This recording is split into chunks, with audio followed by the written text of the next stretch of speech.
Di balik jambu kristal yang segar, manis, dan renyah, terdapat kerja keras para petani yang merawat setiap tanaman dengan penuh ketekunan.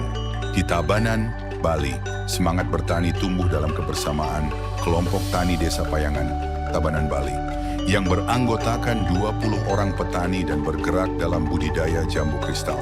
Dengan semangat dan tujuan yang sama, kelompok ini terus berupaya mengembangkan budidaya jambu kristal, menjaga kualitas hasil panen, serta meningkatkan kesejahteraan para petani. Bagi para petani, bertani bukan sekadar menghasilkan buah. Setiap tanaman membutuhkan perhatian dan perawatan yang dilakukan secara rutin. Mulai dari pemupukan, pemangkasan, penyiraman, pengendalian hama dan penyakit, hingga pembungkusan buah, setiap tahapan dilakukan dengan penuh perhatian. Perawatan yang baik menjadi bagian penting untuk menghasilkan jambu kristal dengan ukuran yang baik, tekstur yang renyah, rasa yang manis, dan tetap segar saat sampai ke tangan konsumen. Karena mereka percaya, buah yang berkualitas berawal dari tanaman yang dirawat dengan baik. Setelah panen, setiap buah dipilih dan disortir untuk memastikan hasil terbaik yang dapat diberikan kepada konsumen. Kedepan, kelompok tani jambu kristal Tabanan terus berupaya meningkatkan kualitas dan produktivitas, sekaligus memperluas pemasaran agar jambu kristal dari Tabanan dapat dikenal lebih luas. Melalui kebersamaan, inovasi, dan semangat untuk terus berkembang, para petani yakin bahwa pertanian lokal mampu menghasilkan produk berkualitas dengan nilai ekonomi yang tinggi. Dari Tabanan, Bali, tumbuh jambu kristal berkualitas untuk masyarakat Indonesia. Petani jambu kristal tumbuh bersama, maju bersama.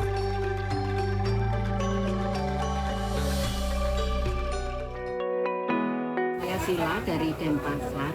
Saya buka usaha warungku, jual ayam geprek, ayam bakar.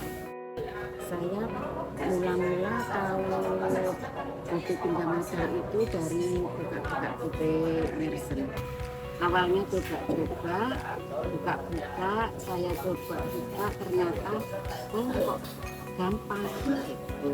Jadinya coba pinjam modal sedikit, limit pertama sedikit, nambah stok, saya bumbu-bumbu gitu.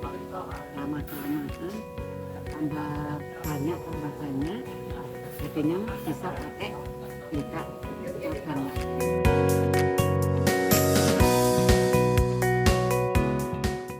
Untuk pembayarannya itu lebih gampang, soalnya langsung potong dari pendapatan tiap hari. Jadinya saya sudah tidak mikir bayar bulan depan apa. Jadinya terbantu sekali dengan adanya BP pinjam modal. Harapan saya warungku bisa terus maju dari pinjam modal. Siapa tahu limitnya lebih tinggi, bisa buka di pinggir jalan, buka restoran. Semoga. Terima kasih BP pinjam modal. Boleh kita berikan tepuk tangan yang paling hebat Bapak Ibu hadirin sekalian. Dari tanah yang subur untuk menghasilkan buah dan hasil untuk makmur. Dan juga dari niat yang tulus untuk memberikan hasil terbaik. Kita saksikan bersama baru saja video UMKM binaan yang telah mendapatkan hasil maksimal dari support Pindar. Luar biasa, boleh kita berikan tepuk tangan yang paling hebat Bapak serta Ibu? Luar biasa sekali. Dan Bapak Ibu hadirin, selanjutnya kita akan memasuki salah satu agenda penting dalam rangkaian AFPI Fintech Lenindes Bali, yaitu MOU Sign-in Business Matching. MOU Sign-in ini dilaksanakan antara dua platform dan dua UMKM binaannya, yaitu Findaya dengan Rumah BUMN Denpasar, serta Krediwan dengan kelompok tani jambu kristal.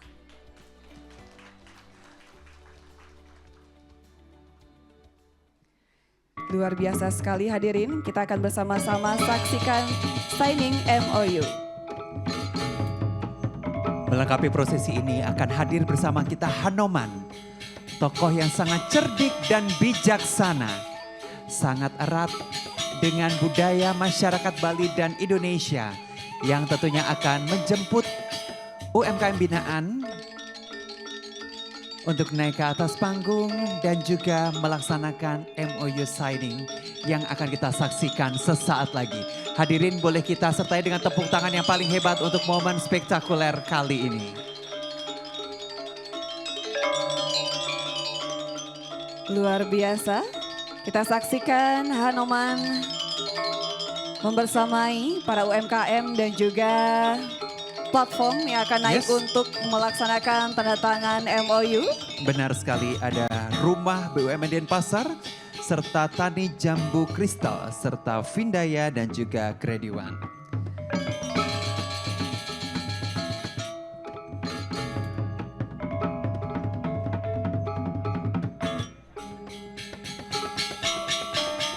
Baik, dan ini dia Hanoman sudah menjemput kembali UMKM binaan yang sesaat lagi akan melaksanakan penandatanganan MOU di atas panggung.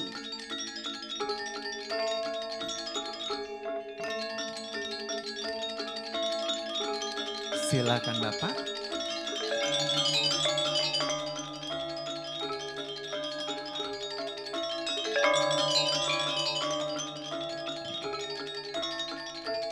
Baik, dan berikutnya akan kembali Hanoman melangkah untuk menjemput para tamu undangan yang akan melaksanakan penandatanganan MOU di atas panggung.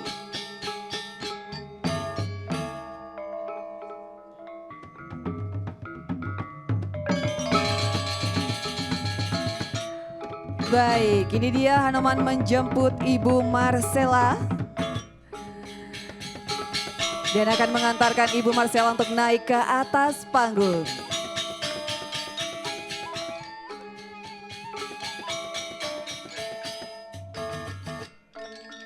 Baik, dilanjutkan kembali. Hanoman akan kembali menjemput.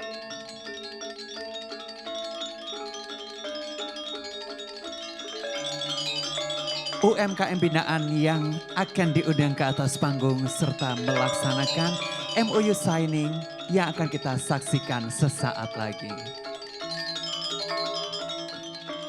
Baik, Hanoman sudah melangkah kembali dan menemukan ya UMKM binaan ya. Oke, dari Rumah BUMN Denpasar rupanya. Dan Hanoman akan mengantarkan Rumah BUMN Denpasar untuk berdiri di depan. Dan hadirin, dengan hormat kami juga mengundang untuk menyaksikan penandatanganan Bapak Misbakun, Bapak Wayan Koster, Bapak Agusman, Bapak Jasmi, Bapak Adityo dan Bapak Encik untuk naik ke atas panggung. Boleh kita sertai dengan tepuk tangan yang paling hebat hadirin yang berbahagia.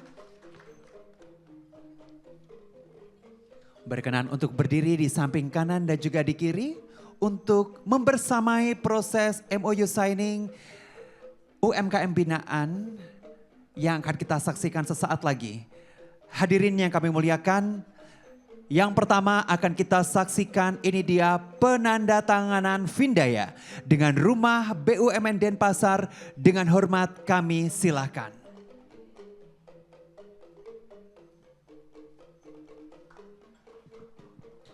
Hadirin boleh berikan tepuk tangan yang paling meriah.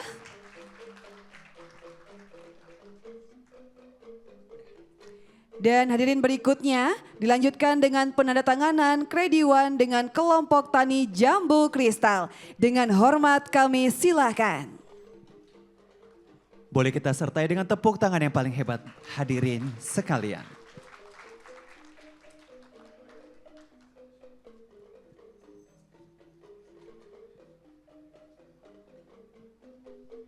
Dan selanjutnya adalah sesi foto bersama dengan UMKM binaan.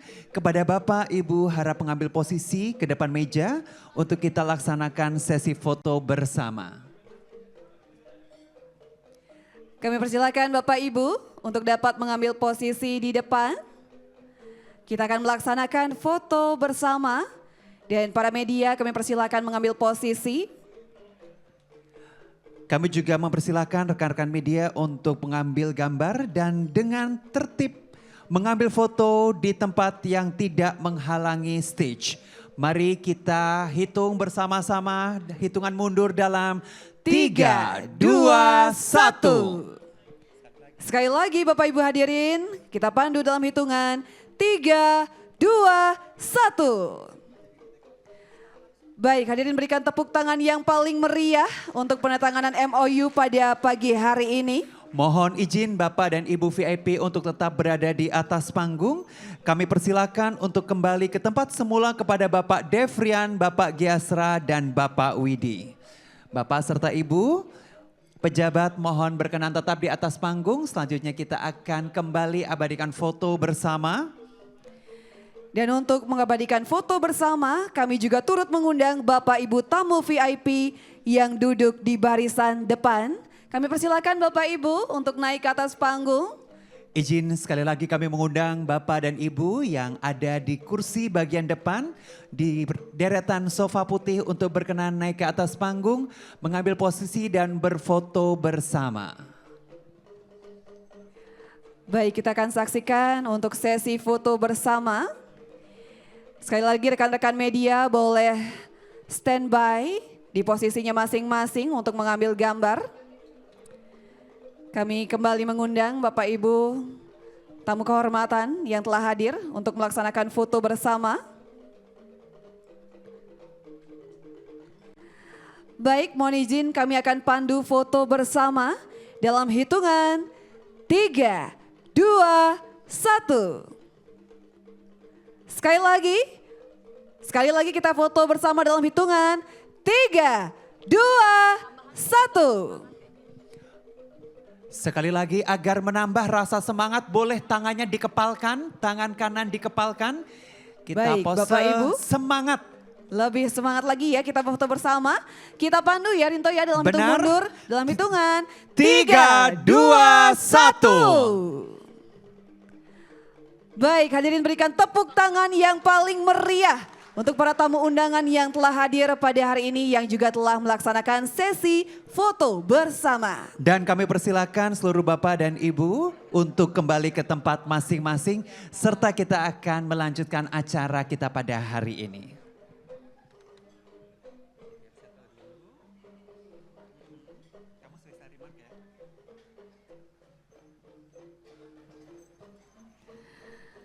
Luar biasa Bapak Ibu hadirin, telah dilaksanakan foto bersama ya. Dan kita saksikan para tamu undangan sudah hadir di tengah-tengah kita ya. Yes. Dan tentu saja kita akan melanjutkan acara berikutnya ya Rinto ya. Benar sekali. Baik hadirin yang kami hormati, selanjutnya kita akan memasuki sesi Strategic Conversation bersama Gubernur Bali. Namun sebelum dimulai, sesi ini akan diawali dengan special remark oleh Bapak Bernardino Vega selaku Dewan Pengawas AFPI. Untuk itu kepada Bapak Bernardino Vega disilakan berikan tepuk tangan yang meriah Bapak Ibu hadirin.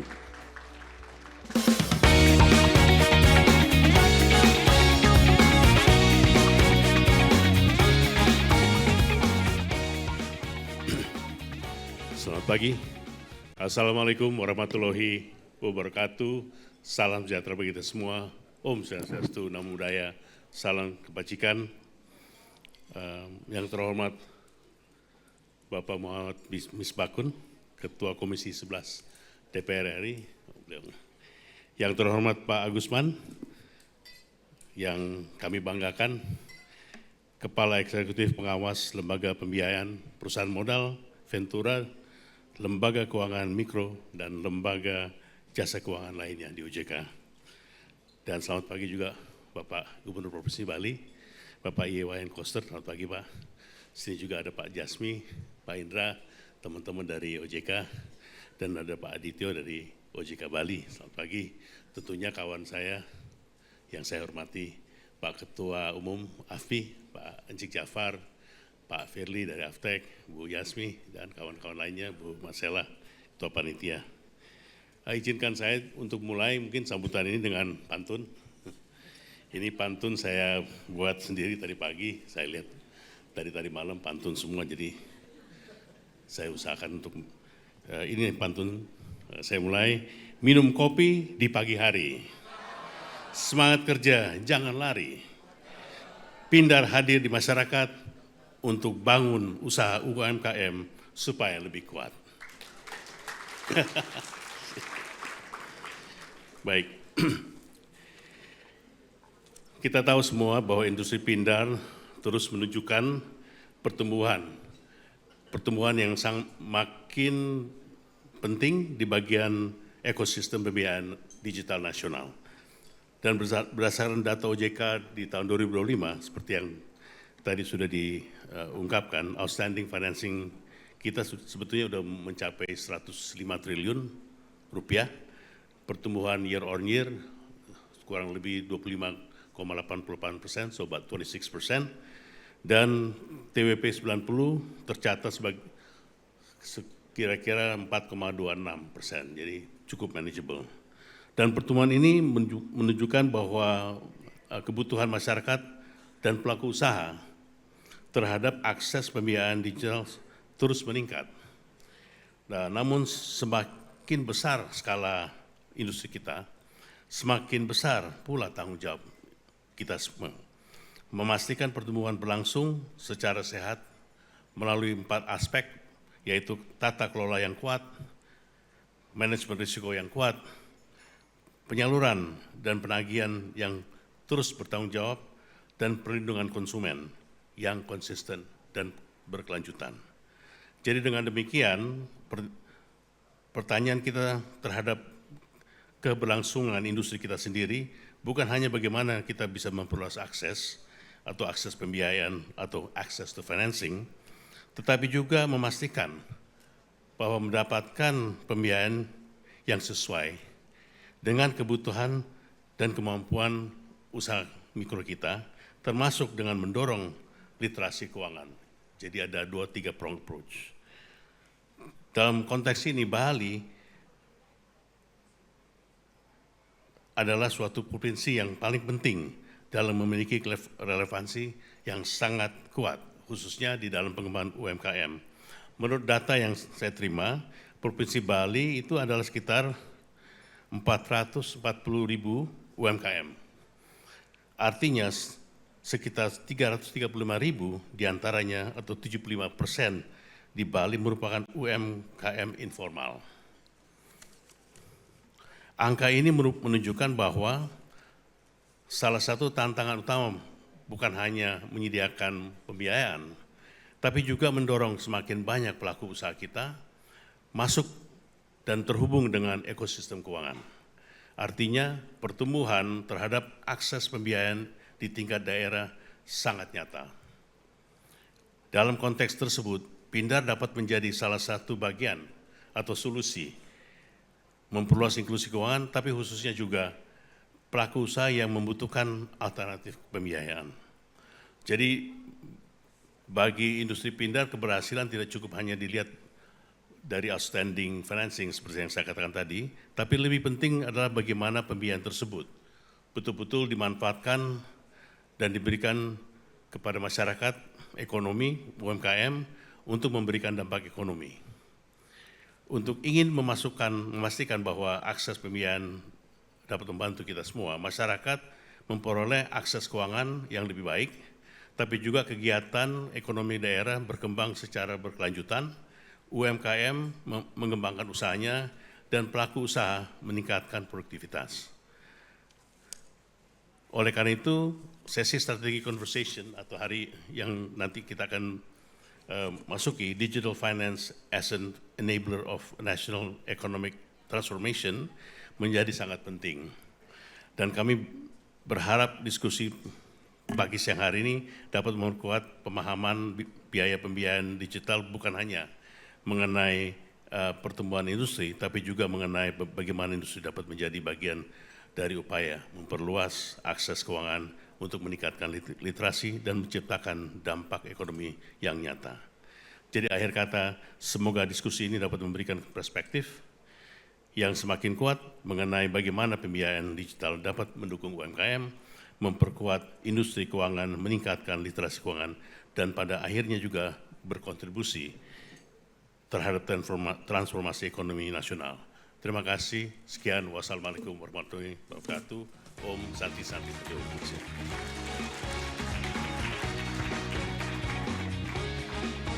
Baik, luar biasa Bapak Ibu hadirin. Terima kasih banyak kepada Bapak Bernardino Vega atas special remark yang telah disampaikan. Hadirin yang kami muliakan, kita selanjutnya akan menuju ke strategic conversation dengan tema Digital Finance as an Enabler of National Economic Transformation.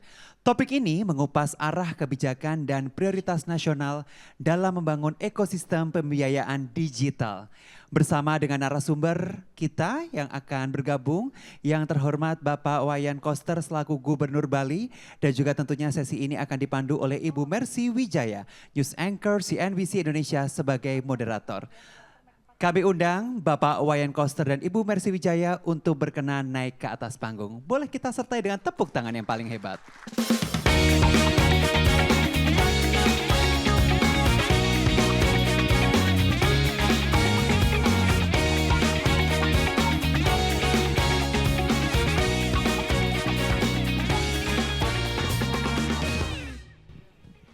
Ya, kembali lagi Bapak dan Ibu, saya diberikan kesempatan untuk bisa berbicara langsung begitu ya dengan Bapak Gubernur Bali Pak Wayan Koster. Terima kasih Pak sudah hadir di Fintech Lending Days 2026. Tahun ini diadakan di Bali Pak, tahun sebelumnya di Sorong, tahun ini di Bali. Saya yakin Bali ada tempat yang spesial di hati kita semua Pak. Selalu hangat rasanya datang ke sini, pelayanannya sangat ramah Pak. Dan yang saya perhatikan juga UMKM-nya semakin rapi, tertata dan sangat hidup begitu ya Pak ya. Sama yang tadi dikatakan oleh Pak Misbakun bahwa Bali adalah rumah bagi UMKM begitu ya Pak Misbakun.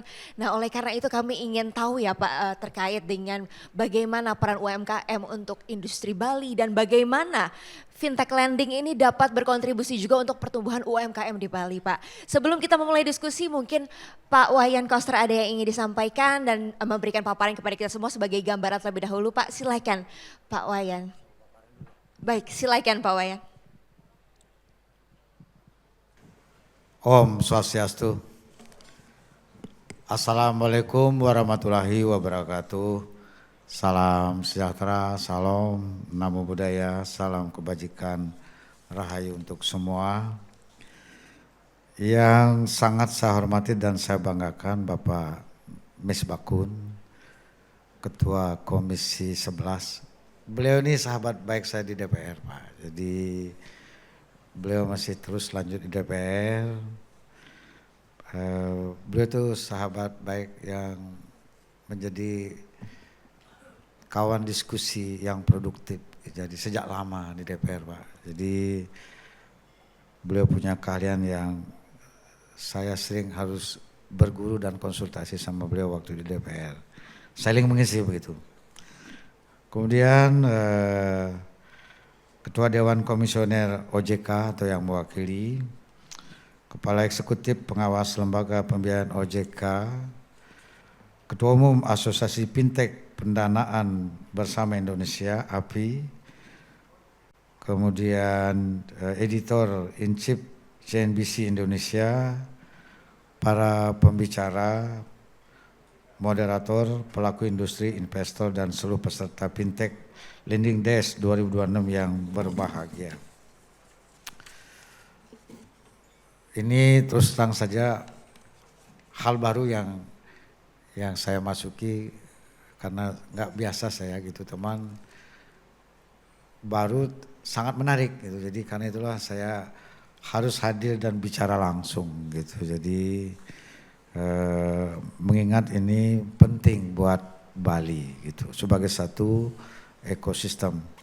Karena itu saya berupaya kemarin malam harus balik dari NTT menyerahkan bantuan bersama Bapak Gubernur NTB di Manggarai.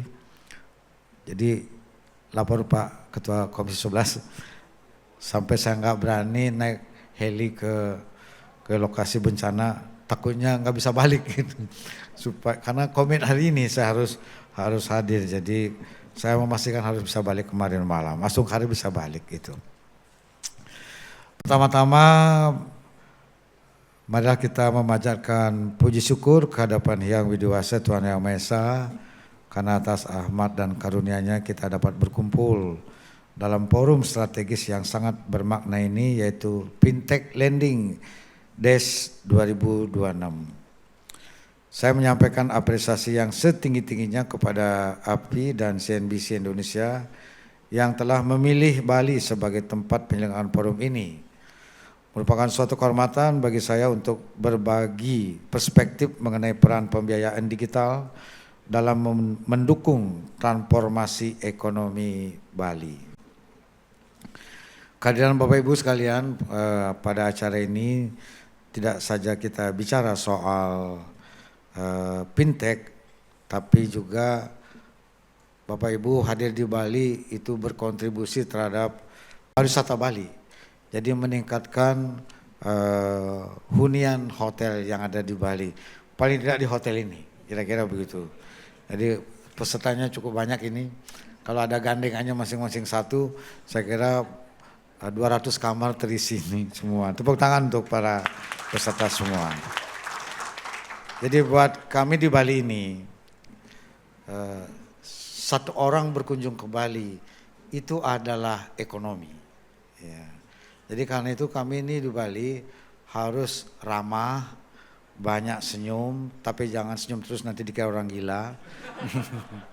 Jadi menunjukkan keramah tamahan yang baik sebagai destinasi pariwisata dunia. Jadi harus banyak ramah tamah, menyapa dengan penuh senyum keakraban, itu kira-kira. Itulah yang harus kami tingkatkan terus di Bali dalam rangka membangun ekosistem kepariwisataan dan ekonomi di Bali. Hadirin sekalian yang saya hormati, izinkan saya menyampaikan gambaran umum mengenai kondisi Bali itu. Bapak Ibu sekalian, ini Bali ini lekuknya kayak begini. Jadi secara fisik Bali itu menarik. Ya. Ada depannya seperti muka, mulut itu kayak binatang gitu. Terus ada belakangnya, ada punggungnya, atas, ada bawahnya, ada tengahnya. Jadi lekuknya ini secara fisik diciptakan sedemikian rupa supaya Bali ini mungkin menarik gitu. Jadi dibuat seperti itu. Jadi izin lapor Bapak Pak Ketua dan semua peserta. Bali itu terdiri dari 8 kabupaten, 1 kota, 57 kecamatan, 636 desa, dan 80 kelurahan. Nah, yang unik di Bali dibandingkan dengan provinsi lain, Bali memiliki 1.500 desa adat yang masih utuh dan berdaya, sangat membantu peran pemerintah di dalam menjalankan agenda pembangunan, termasuk di dalam memperkuat konsolidasi pembangunan di daerah. Kontribusi desa adat di Bali itu sangat kuat, sangat nyata, sangat real. Jadi mungkin tanpa desa adat di Bali ini, budayanya tidak akan bisa terjaga dengan baik seperti sekarang. Ya. Nah, Bali yang kecil ini, Astungkara berkat kekayaan, keunikan dan keunggulan budayanya memiliki daya tarik yang luar biasa.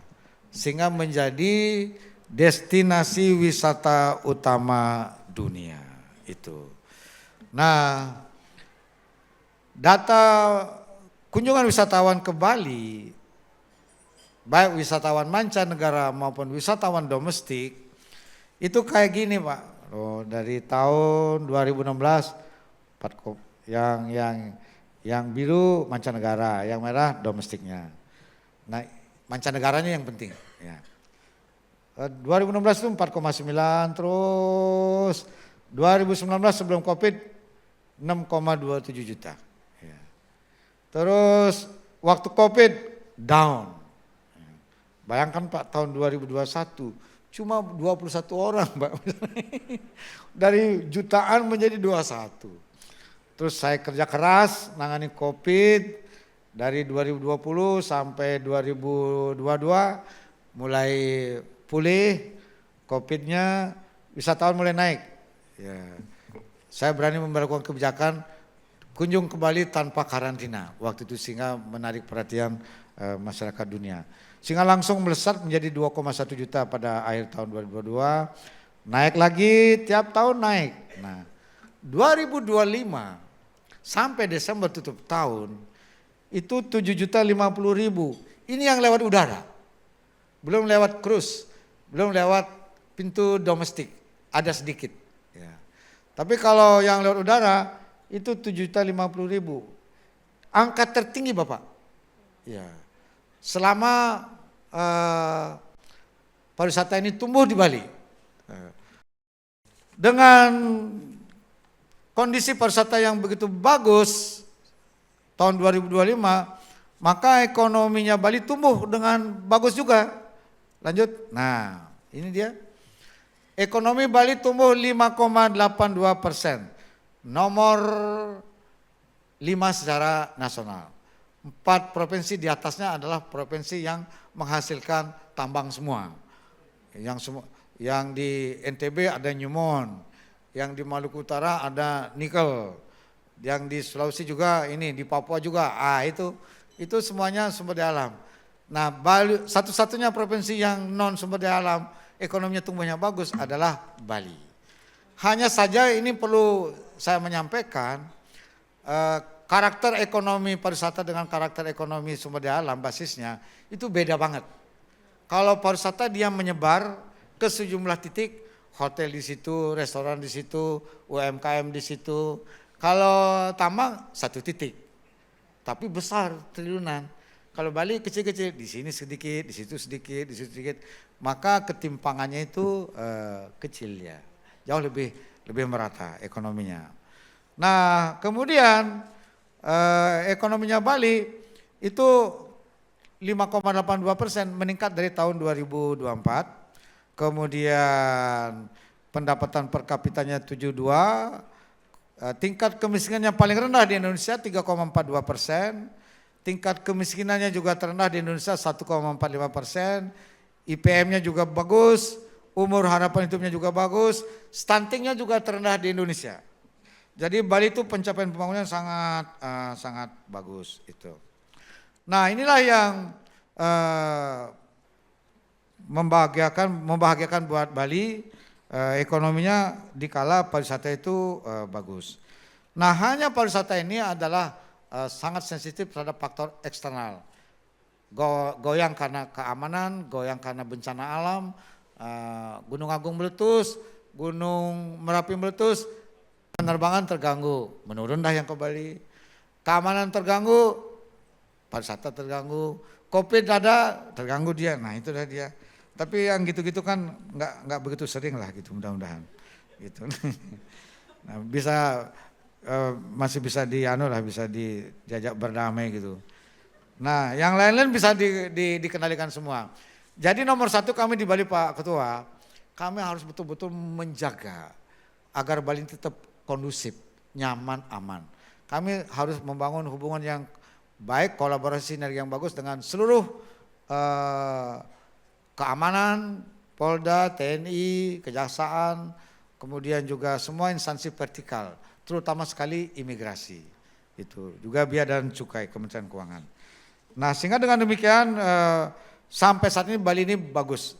Dan izin lapor Pak, ini untuk melihat kondisi Bali sekarang ini bagaimana sebenarnya. Ini kan tahun 2025, 2026-nya bagaimana? Dan kedepannya bagaimana? Itu.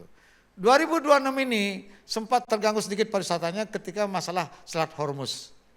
Di awal Februari, kemudian Maret agak terganggu. Sekarang udah pulih lagi. Sekarang udah tumbuh lagi. Dan sampai 31 Juli 2026, year on year, itu jumlah wisatawannya lebih tinggi dari tahun 2025. Ya. Kalau 2025 itu 7.050.000, maka 2026 ini kira-kira akan tembus di angka 7,2 sampai 7,3 juta wisatawan asing. Pajak hotel restoran kabupaten kota Sebali naik. Ya. PHR-nya naik. Sampai 31 Juli 2026, year on year naik 300 miliar. Besar. Jadi nanti sampai Desember, waduh naiknya banyak. Jadi itulah ekonominya Bali. Ya itu.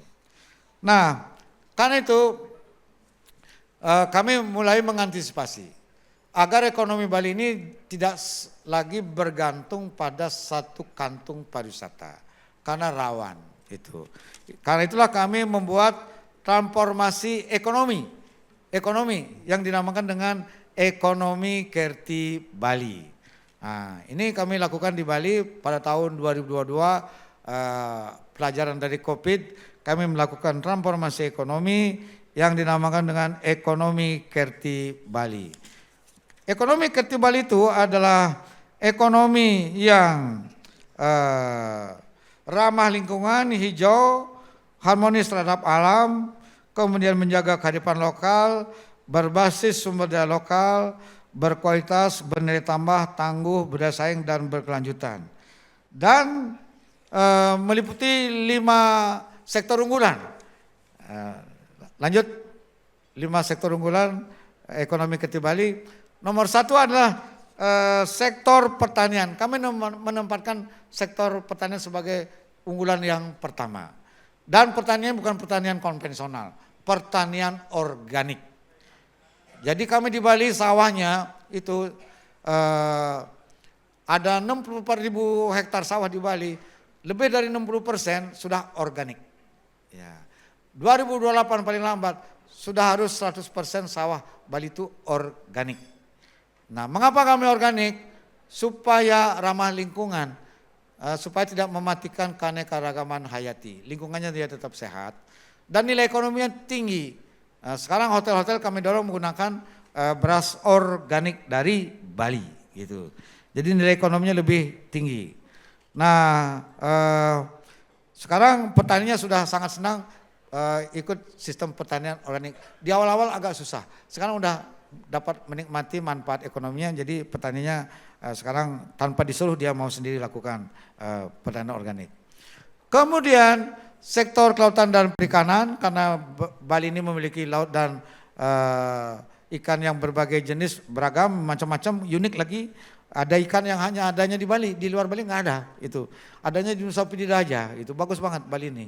Dikasih rezeki yang bagus-bagus ya. Sektor industri berbasis budaya branding Bali dan sektor industri manufaktur, kemudian sektor IKM, UMKM dan koperasi, sektor ekonomi kreatif dan digital, yang keenam sektor pariwisata. Semuanya ini terkait. Jadi izin kami Bapak Ketua, kami ingin memutar ekonomi Bali itu berdasarkan potensi yang ada di Bali. Jadi supaya dia maksimal.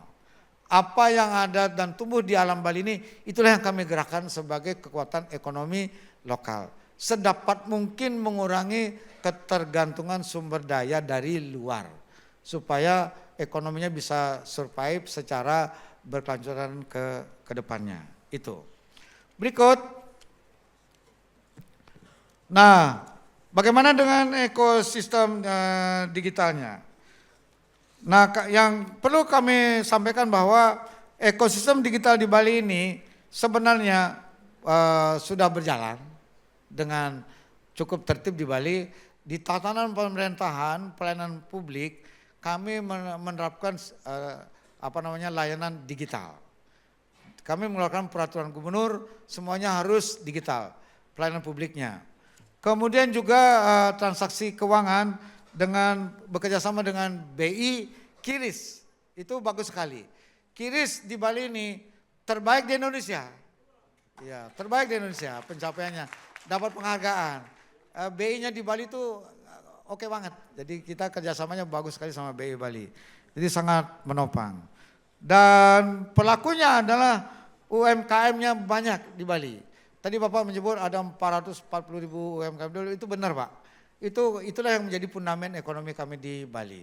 Jadi yang rumahan-rumahan tuh banyak sekali yang tumbuh sekarang di Bali. Dan kami dorong produk-produk UMKM lokal Bali ini, kami punya pergub harus di Bali ini menggunakan produk lokal Bali. Bangga dengan produk lokal Bali. Hotel, restoran kami dorong dia menggunakan produk lokal Bali. Mengenai ekosistem digital di Bali, kami di Bali sudah ada pemainnya kirisnya 1 juta. Itu kalau dihitung 51,2%-nya yang ada ini kan udah luar biasa ini secara keseluruhan menyalurkan UMKM. Jadi betul-betul transaksi digital ini sudah sangat menolong UMKM di Bali. Nah, oleh karena itu kami sangat mendukung adanya acara ini yang kaitannya dengan pinjaman daring itu supaya betul-betul dijalankan. Hanya saja ada hal-hal yang perlu menjadi perhatian. Yang pertama, Pindar ini menjangkau segmen yang belum sepenuhnya terlayani perbankan konvensional, seperti petani organik di Tabanan, pengrajin tenun endek di Kelungkung, pelaku kuliner tradisional di pasar-pasar desa. Nah, mereka ini memiliki usaha yang produktif tetapi tidak selalu memiliki agunan yang disyaratkan bank. Disinilah model penilaian kredit berbasis teknologi yang dikembangkan Pindar punya peran nyata. Jadi ini kami butuh ini. Gitu. Kedua, kecepatan dan kemudahan akses, dinamika usaha kecil bergerak cepat, kebutuhan modal kerja sering tidak bisa menunggu proses panjang. Pindar yang dikelola dengan baik dapat mengisi celah ini. Jadi celah itu bisa diisi oleh Pindar. Ketiga, Bali memiliki ekosistem digital yang sudah siap sebagai fondasi. Infrastruktur digital sedang kami bangun dari hulu sampai hilir dengan program Bali Samasta Digital. Literasi digital masyarakat juga terus kami tingkatkan. Lebih dari 1 juta pengguna aktif QRIS adalah bukti bahwa masyarakat Bali bukan pasar yang harus dirintis dari nol. Ini adalah pasar yang sudah bergerak. Harapan kami adalah bagaimana agar pembiayaan daring ini itu sesuai, kompetitif dan terjangkau. 3 inilah yang kami harapkan bisa menjadi benang merah harapan kami ke depan. Nah, apa itu yang sesuai? Sesuai berarti pembiayaan yang tepat sasaran. Kami ingin melihat lebih banyak dana Pindar mengalir ke sektor produktif, kepada sektor UMKM, kepada industri ekonomi kreatif berbasis budaya, pengusaha muda yang sedang membangun usahanya. Data nasional menunjukkan bahwa saat ini sekitar 2/3 dari total pembiayaan Pindar di Indonesia masih bersifat konsumtif. Hanya 1/3 yang produktif, sementara target OJK sendiri adalah 40 hingga 50% itu adalah produktif pada tahun ini. Jadi ini tantangan yang harus kita hadapi bersama dalam menghadapi perkembangan industri ke depannya. Bagi Bali, pembiayaan yang sesuai juga berarti pembiayaan yang memahami karakteristik usaha lokal Bali. Siklus usaha petani organik berbeda dengan siklus usaha pelaku pariwisata dan seterusnya.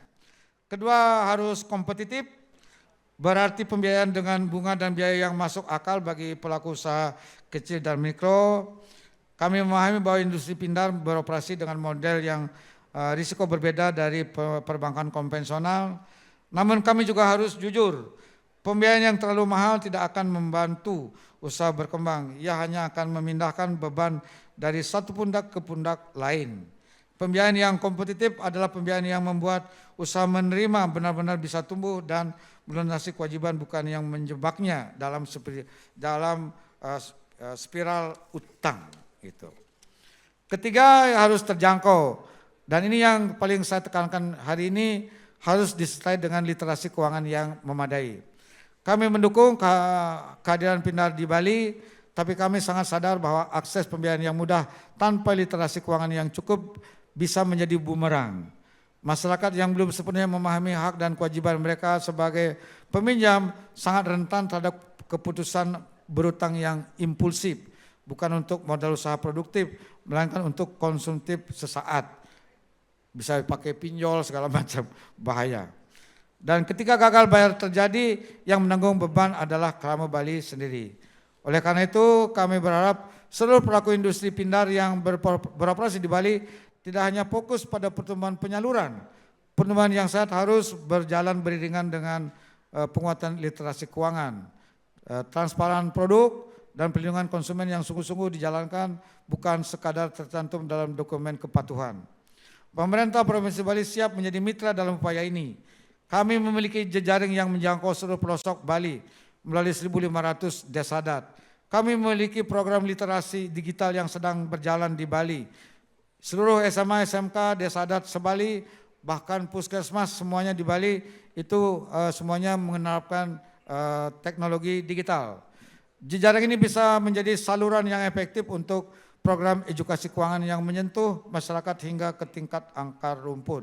Karena UMKM ini basisnya banyak di desa-desa, sangat perlu sampai ke desa pemahamannya. Yang kami harapkan adalah ekosistem pembiayaan digital yang sehat, tepat sasaran, produktif, transparan, dan melindungi konsumen. Bukan ekosistem yang tumbuh cepat tapi meninggalkan masalah di belakangnya. Dan hadirin sekalian yang kami hormati, sebagai penutup, Bali adalah pulau kecil, tapi Bali sedang bergerak dengan penuh keyakinan untuk membangun perekonomian yang lebih tangguh, lebih seimbang, dan lebih berdikari. UMKM dan pelaku ekonomi kreatif adalah tulang punggung dari transformasi yang sedang kami jalankan. Mereka bukan penerima manfaat pasif, mereka adalah pelaku utama. Dan untuk bergerak maju, mereka membutuhkan ekosistem yang mendukung mereka secara menyeluruh. Pasar yang terbuka, teknologi yang bisa diakses, dan pembiayaan yang sesuai, kompetitif, serta terjangkau. Disinilah industri pindar memiliki tempat dalam peta pembangunan ekonomi Bali, bukan sebagai tamu yang datang mencari pasar semata, melainkan sebagai mitra yang ikut bertanggung jawab atas kesejahteraan masyarakat yang dilayaninya. Kami tidak meminta banyak, kami hanya meminta satu hal, tumbuh bersama Bali dengan cara yang sehat, produktif, dan bermartabat. Pindar yang memperkuat UMKM Bali adalah pindar yang juga memperkuat dirinya sendiri. Ekosistem yang sehat menguntungkan semua pihak. Dan karena itulah kepada API, CNBC Indonesia, OJK, dan seluruh pelaku industri yang hadir, terima kasih telah memilih Bali sebagai tempat penyelenggaraan forum yang baik ini.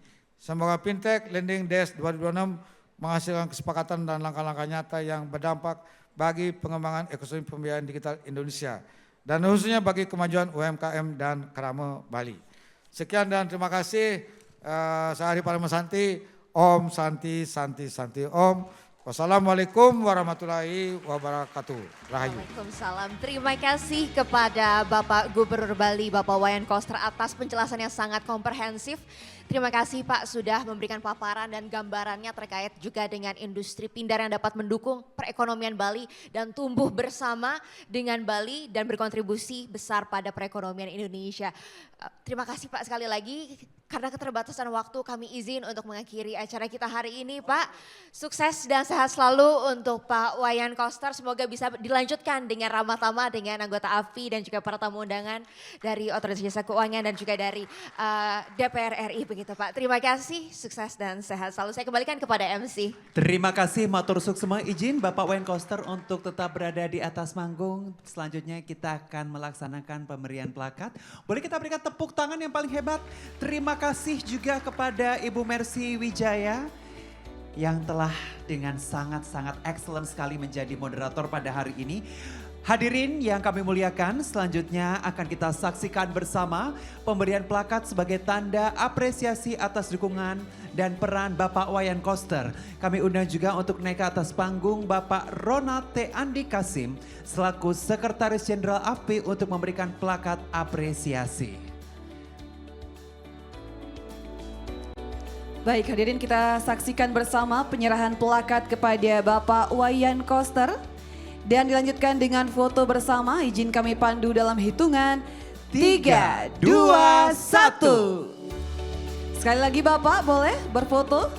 Kita pandu dalam hitungan 3, 2, 1. Boleh diberikan tepuk tangan yang paling hebat hadirin sekalian. Baik, terima kasih banyak Bapak Ibu hadirin.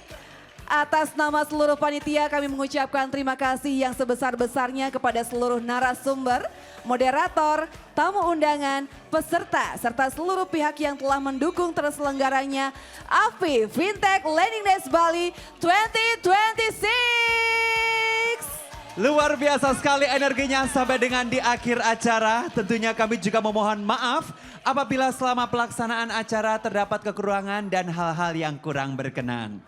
Saya Rinto dan rekan saya. Dan saya Yude Amalia selaku pembawa acara mengucapkan terima kasih banyak atas perhatian dan partisipasi Bapak Ibu hadirin sekalian. Wassalamualaikum warahmatullahi wabarakatuh. Om Santi Santi Santi Om. Selamat sore dan sampai jumpa. Matur suksema.